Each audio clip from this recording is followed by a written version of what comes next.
Well, now I want to turn to your objections. To your objections, not necessarily to cost-benefit analysis specifically, because that's just one version of the utilitarian logic in practice today, but to the theory as a whole, to the idea that the right thing to do, the just basis for policy and law, is to maximize utility. How many disagree with the utilitarian approach to law and to the common good? How many agree with it? So more agree than disagree. So let's hear from the critics. Yes? My main issue with it is that I feel like you can't say that just because someone's in the minority, what they want and need is less valuable than someone who's in the majority. So I guess I have an issue with the idea that the greatest good for the greatest number is okay, because there's still, what about the people who are in the lesser number? Like, it's not fair to them. They didn't have any say in where they wanted to be. All right, that's an interesting objection. You're worried about the effect on the minority. Yes. What's your name, by the way? Anna. Who has an answer to Anna's worry about the effect on the minority? What do you say to Anna? She said that the minorities value less. I don't think that's the case, because individually the minority's value is just the same as the individual of the majority. It's just that the numbers outweigh the minority. And I mean, at a certain point you have to make a decision, and I'm sorry for the minority, but sometimes it's for the general, for the greater good. For the greater good. Anna, what do you say? What's your name? Yangda.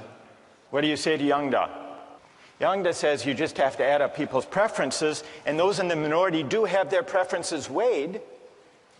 Can you give an example of the kind of thing you're worried about when you say you're worried about utilitarianism violating the concern or respect due the minority? Okay. Can you give an example?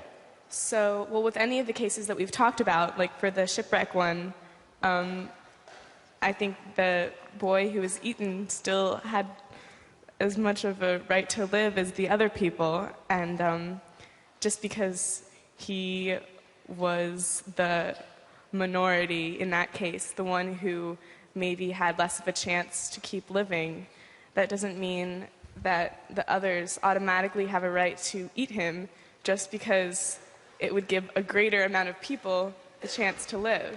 So there may be certain rights that the minority members have, that the individual has, that shouldn't be traded off for the sake of utility?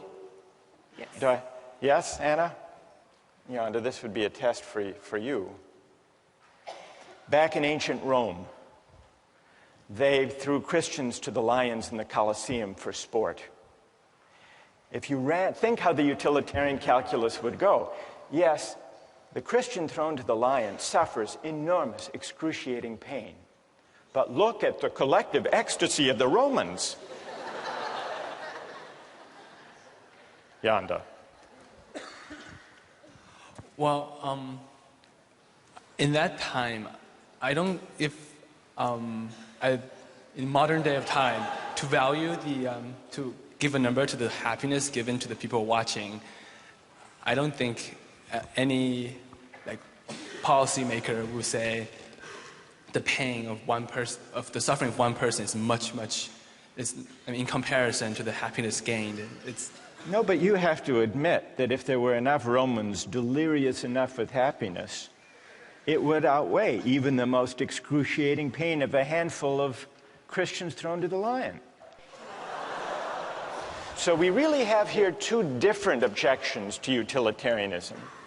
One has to do with whether utilitarianism adequately respects individual rights or minority rights, and the other has to do with the whole idea of aggregating utility or preferences or values.